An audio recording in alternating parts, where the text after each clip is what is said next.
But first, I would like to start off this discussion by asking our panel members, and we can go one by one through this. So we've seen how assertive transparency, it's been discussed across the presentations as well.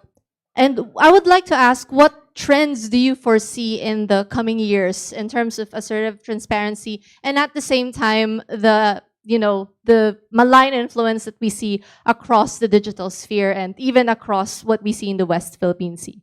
Maybe Colonel Ray can start.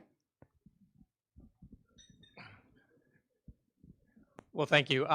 So I guess the thing I would like to start with is, first of all, thank you to StratBase for allowing Dr. Ben and I to publish our paper. I don't know that we drew attention to that, but StratBase did put it up on their website, Game Changer, talking about the Philippines' assertive transparency as a counter gray zone innovation.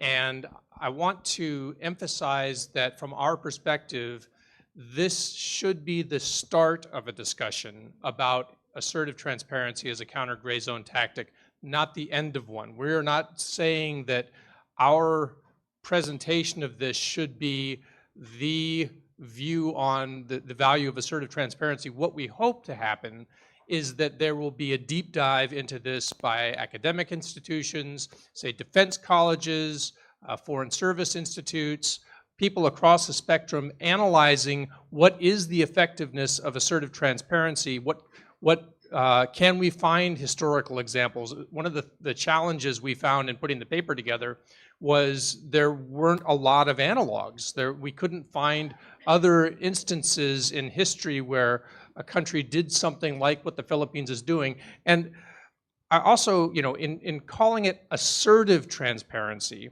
I want to emphasize the difference. Something that Dr. Ben drew out was this is more than just reactive or incidental transparency. It wasn't just that something bad happened to the Philippines and they decided to publish the pictures.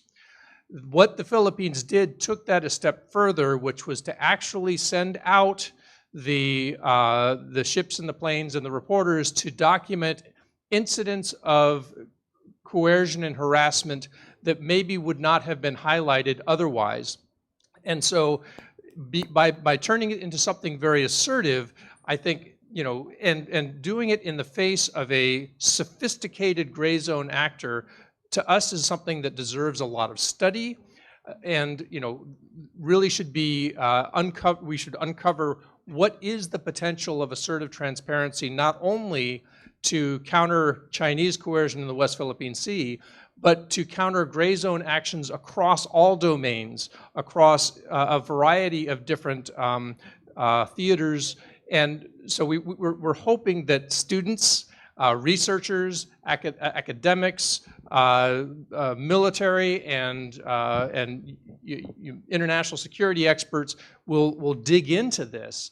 Challenge us, tell us where we're wrong. We really want to see this become a topic of discussion, because we think that as a counter gray zone tactic, what the Philippines has done is so innovative and important.